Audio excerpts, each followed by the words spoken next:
جواب صرف سمپل سا ہے، جتنا سمپل سا سوال ہے اتنا ہی سمپل سا جواب ہے کہ نسل کشی کسے کہتے ہیں۔ آپ کی جو اپنی آرگنائزیشن ہے، آپ کی جو تنظیم ہے، اس کا نام ہے Voice for Baloch Missing Person, تو ان کے مطابق 7,000 total missing person, the Guardian کے حساب سے 5,000 بنتے ہیں۔ پھر اور مختلف ویب سائٹ پر آپ جا کر چیک کریں گے، وہاں ٹارگٹ کلنگ اور یہ جس طرح کے ٹیررسٹ اٹیک ہوئے ان کی اگر تعداد دیکھیں تو اس میں بھی تقریباً کوئی ملتے جلتے 5,000 6,000 4,000 اس طرح کے فگر آتے ہیں، مختلف جگہوں پہ مختلف فگرز ہیں۔ تو مطلب یہ ہوا کہ جتنے آپ کے لوگ اگر مس ہوئے، غائب ہوئے، تو اتنی وہاں ٹیررسٹ اٹیک میں مارے بھی گئے۔ پھر چلیں جی، آپ کہتے ہیں کہ وہ ٹیررسٹ اٹیک بھی مشکوک تھے، تو کیا جو ٹارگٹ کلنگ ہوئی پنجابیوں کی وہ بھی مشکوک تھی؟ اگر چلیں یہ بھی مان لیں، تو آپ یہ کیوں بھول جاتے ہیں کہ گھر کے باہر سے بھی تو گھر کو بدنام کرنے کے لیے ہو سکتا ہے؟ تو پھر وہی بات ہے کہ پاکستان کا کسی بھی ملک کے الائز بھی ہوتے ہیں، اس کے دوست بھی ہوتے ہیں، ان کے دشمن بھی ہوتے ہیں، تو آپ کی جو زبان ہے، آپ کا جو لہجہ ہے، آپ کا جو طریقہ کار ہے، وہ پاکستان کے دشمنوں کے لیے سوٹیبل ہے زیادہ۔ مطلب جو مرضی ہو جائے، پاکستان کا قصور کہاں سے ہوا؟ اگر نسل کشی ہی ہو رہی ہے تو 7,000 یہ 5,000 یہ ٹوٹل 10,000 یہ آپ ہی کے جو آرگنائزیشن ہے انہی کے اعداد و شمار ہے۔ تو نسل کشی کو تو نہیں کہتے۔ کشمیر میں جا کر دیکھیں، مقبوضہ کشمیر میں 60-70 سالوں میں وہاں پہ کتنے لوگ مرے، 60-70 کو بھی چھوڑیں، پچھلے 25-30 سالوں میں کتنے مرے لوگ، اس کو کہتے ہیں نسل کشی۔ تو بہن میری، تھوڑا سا اپنے جذبات کو کنٹرول کریں۔ یہ پاکستان ہم سب کا ملک، جتنا کسی پنجابی کا حق ہے، جتنا میرا حق ہے، اتنا ہی آپ کا بھی ہے۔ میں کچھ لوگ کہتے ہیں آپ کو تانے مارتے ہیں، لیکن میں ان کے بھی خلاف ہوں۔ جتنا میرا حق ہے، جتنا کسی پنجابی کا حق ہے، جتنا کسی پٹھان سندھی کا حق ہے، کشمیری کا حق ہے، اتنا ہی آپ کا بھی۔ یہاں کسی کا کم زیادہ والا تو چکر ہی نہیں، سوال ہی نہیں پیدا ہوتا۔ تو اسی نظریے سے میں کہتا ہوں کہ پلیز اپنے اور میرے ملک کو برا نہ کریں۔ جن لوگوں سے مسئلہ ہے ان کے خلاف آپ آواز اٹھائیں، لیکن وہ بھی پورے ادارے نہیں، چند جن لوگوں کا مسئلہ ہے آپ ان لوگوں کا، جیسے ڈیتھ سکواڈ کا آپ نام لیتی ہیں، اس طرح کے نام لے کر کہیں۔ دوسرا آپ کا سوال تھا کہ پاکستانی ہمارے لیے بہت کم آواز اٹھا رہے ہیں، اور پاکستانی ہمارے ساتھ جو سلوک اور رویہ رکھے ہوئے ہیں وہ ہم یاد رکھیں گے، یہ نفرت ہم یاد رکھیں گے، اور ہم بلوچستان میں جا کر بتائیں گے لوگوں کو کہ ہمارے ساتھ یہ سلوک۔ تو یہ سیدھی سیدھی آپ نفرت پھیلا رہی، مطلب کہ پاکستانی اپنے حقوق کے لیے بھی نہیں بول سکتے، یہ حالات ہیں، تو آپ کے حقوق کے لیے کہاں سے بولیں؟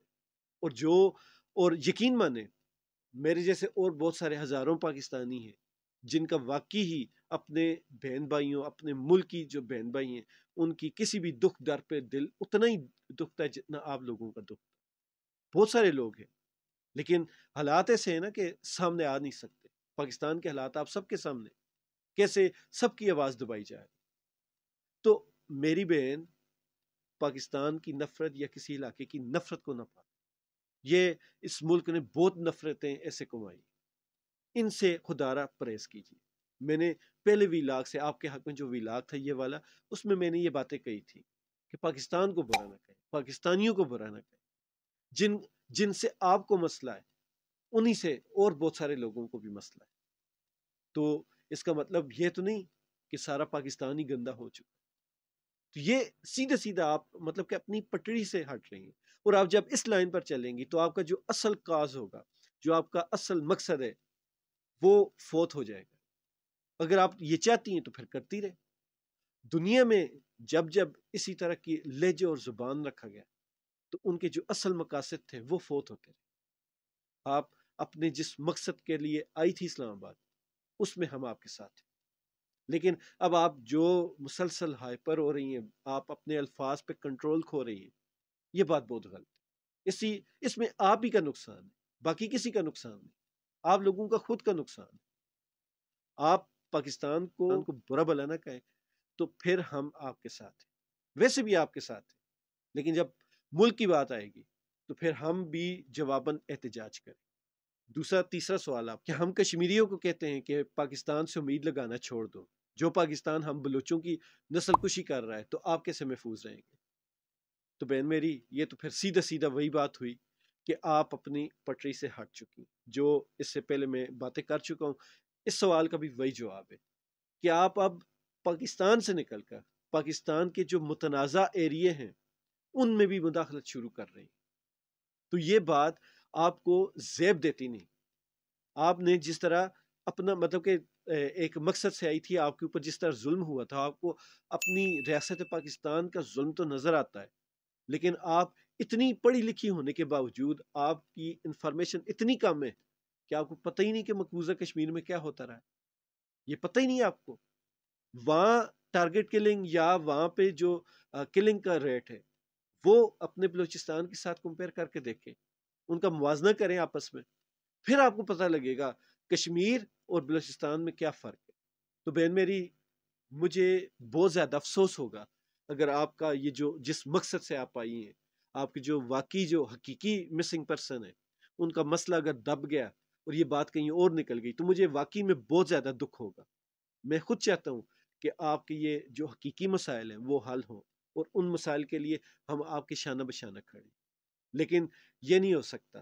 آپ اس ملک سے آپ ہمدردی بھی مانگیں اور اسی ملک کو آپ نفرت بھی پھیلائیں۔ تو اس کے بعد ہمارے جو بہت ہی چہیتے سید زید زمان حامد صاحب ہیں، ان کا بھی آج ایک میں نے ویڈیو پیغام دیکھا، تو وہ بھی بلوچوں کے خلاف بالکل ہتھے سے اکھڑے ہوئے تھے۔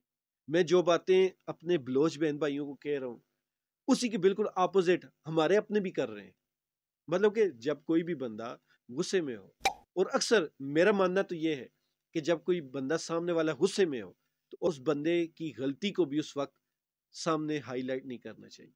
جو بات مٹانے والے ہوتے ہیں وہ بات کو دونوں فریقوں کو ٹھنڈا کرتے ہیں، اور جو بات بڑھانے والے ہوتے ہیں وہ دونوں فریقوں کو آپس میں لڑواتے ہیں، ان کو ہائپر کرتے ہیں، غصہ دلاتے ہیں۔ تو زاہد حامد صاحب، آپ بالکل وہی کر رہے ہیں۔ بلوچ ہم سے ناراض ہے، اور آپ نے ان کا جو پہلا سوال تھا جس میں میں بات بھی کرنا چاہ رہا تھا کہ بلوچی تو بہت تھوڑے سے ہیں، اور وہ ان کی اتنی کیپیسٹی نہیں کہ وہ پاکستان کو کوئی نقصان پہنچا سکے یا بلوچستان کو الگ کر سکے۔ تو سر، اگر ایک پاکستانی بھی اپنے ملک سے ناراض ہے تو اس کو اس کے جو مسائل ہیں ان کو سننا ریاست کا حق بنتا ہے، اس کا مداوع کرنا ریاست کا حق بنتا ہے۔ یہ پاکستان کے شاید آئین میں، مجھے پتہ نہیں، میں آئین کا سٹوڈنٹ نہیں ہوں، میں نے آئین نہیں پڑھا ہوا، لیکن اخلاقی طور پر اگر تو پاکستان اسلامی جمہوریہ پاکستان ہے تو اخلاقی طور پر تو یہ فرض ہے کہ کسی بھی اپنے بہن بھائی کا دکھ تکلیف پہلے سنو، پھر سمجھو، اور پھر اس کو دور کرو اگر تو آپ کے اختیار میں ہے۔ لیکن جو یہ بات آپ نے کہی کہ بلوچی تو تھوڑے سے، یہ ہمارا کچھ بھی نہیں بگاڑ سکتا، یہ بات پھر غلط آپ بھی کر رہے ہیں۔ ابھی تھوڑی دیر پہلے جو میں نے اپنے بلوچی بہن بھائیوں سے بات کہی ہے، ویسے ہی پھر آپ بھی، مطلب یہ ہوا کہ ہمارے اس سائڈ پر بھی وہ لوگ کھڑے ہیں جو بالکل تپے ہوئے ہیں، اور اس سائڈ پر وہ لوگ ہیں جو ان کو اور تپا رہے ہیں۔ آپ کا یہ کہنا ہے کہ وہ ریاست کے خلاف بات نہ کرے، تو ریاست بھی تو ان کو بار بار بھڑکا رہی ہے۔ اس وقت پاکستان میں 9 مئی کے بعد جو واقعات ہوئی یا رجیم چینج کے بعد جو واقعات ہوئے، آپ تو بالکل سر عام پی ٹی آئی کے خلاف ہی اٹھ کھڑے ہوئے تھے۔ تو آپ کی اسی سوچ کی وجہ سے یہ لوگ بھی سارے دور ہوئے آپ سے۔ آپ نے یہ نہیں سوچا کہ کبھی ایک وقت تھا کہ آپ کے خلاف کوئی بھی بات کرے تو یہ سارے لوگ، یہ پی ٹی آئی والے ہی تھے، یہ سارے لوگ آپ کے دفاع میں کھڑے ہو جاتے تھے۔ اب وہ حالات ہے کہ جب بھی آپ کے خلاف کوئی نکلتا ہے تو کوئی بھی ان کو روکنے والا نہیں ملتا، اور پھر آپ اتنے بے ڈھنگے پن سے ان کے ساتھ بات کرتے ہیں کہ بات بجائے مٹانے کے اور بگاڑ دیتے۔ تو یہ ہمارے بلوچی بہن بھائی، چاہے وہ ایک بلوچی ہو، چاہے ایک پنجابی ہو، چاہے سندھی ہو، چاہے کشمیری، چاہے پٹھان، سب پاکستانی ہیں اور سب کے حقوق برابر ہیں۔ ان کی تعداد چاہے 5000 ہو، چاہے صرف ایک اکیلا ہو، اس کی اتنی ہی ویلیو ہے جتنی پورے پاکستان کی باقی لوگوں کی۔ دوسرا آپ نے کہا کہ حامد میر سب سے بڑا غدار ہے، تو یہ حامد میر وہی ہے نا، اسد طور کے اوپر جب اٹیک ہوا تھا تب حامد میر ایک روڈ پر کھڑے ہو کر احتجاج میں فوج کو اتنی گندی گالیاں دی تھی اس نے۔ تب ہم لوگوں نے یہ کہا تھا کہ حامد میر کو کیوں آپ نہیں پکڑتے. تب عمران خان کی حکومت تھی. تب ہمیں بھی یہ نہیں پتا تھا کہ یہ سائفر آنے والا ہے, یہ ساری کھچڑی پک رہی ہے. تب ہم وہی 5th جنریشن وار والے تھے. تب ہم بار بار آپ سے پوچھتے تھے کہ حامد میر کے جو سوال اس نے پوچھے ہیں یا جو آپ کو باتیں سنائی ہیں ان کا جواب کب آئے گا. آج تک نہیں آیا. عمران خان کو تو آپ نے فوراً گرفتار کر لیا. آدھی سے زیادہ پی ٹی آئی کو آپ نے گرفتار کر لیا. اس وقت جیلوں میں کتنے لوگ ہیں جن کو آپ نے ایسے چٹکیوں میں گرفتار کیا تھا. تو حامد میر آج تک باہر کیوں ہے؟ اگر وہ سب سے بڑا غدار ہے تو آج تک باہر کیوں ہے؟ اگر حامد میر آج تک گرفتار نہیں ہو سکا تو اس کا مطلب کہ آپ لوگ کمزور ہیں. اس کو ماننے پھر.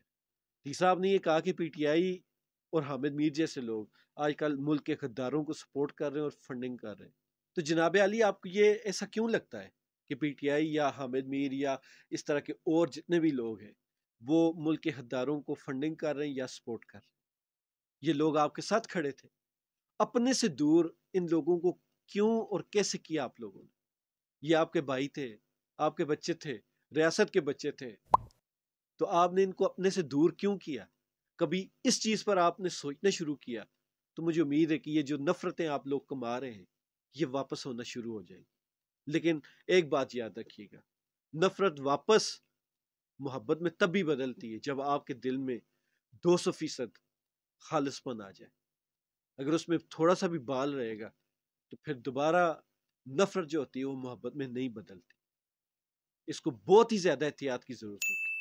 جس طرح میاں بیوی کی جو جھگڑا ہوتا ہے وہ طلاق تک پہنچ جاتا ہے نا, تو اس کو بہت ہی زیادہ احتیاط سے ہینڈل کرنا پڑتا ہے. آپ کی ایک طلاق 71 میں ہو چکی ہے.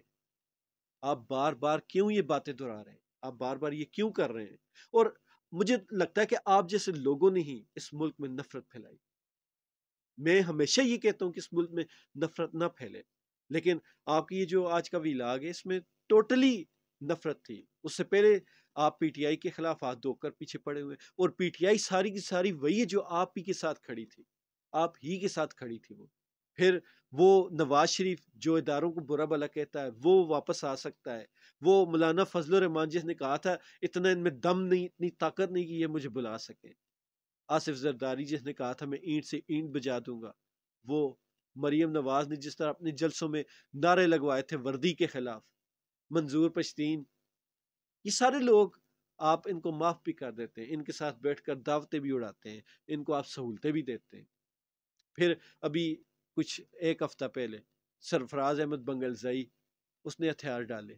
وہ بھی تو وہی تھا جن کی آپ مذمت کروا رہے ہیں.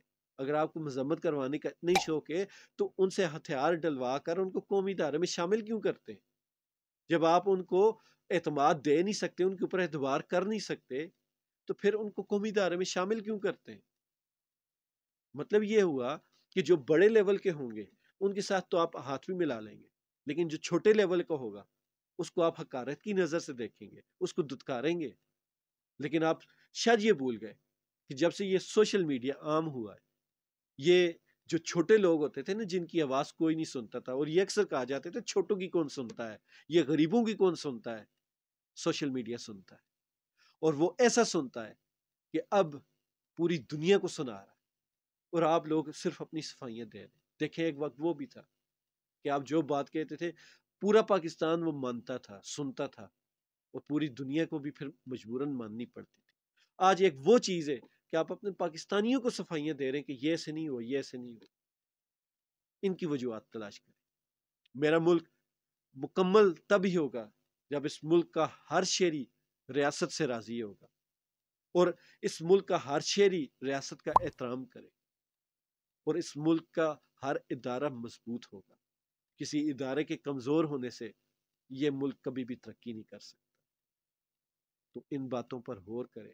میں اپنی محرم بلوچ بہن سے بھی یہ ریکویسٹ کرتا ہوں کہ غصہ نہ کریں, لیڈر کو زیب نہیں دیتا.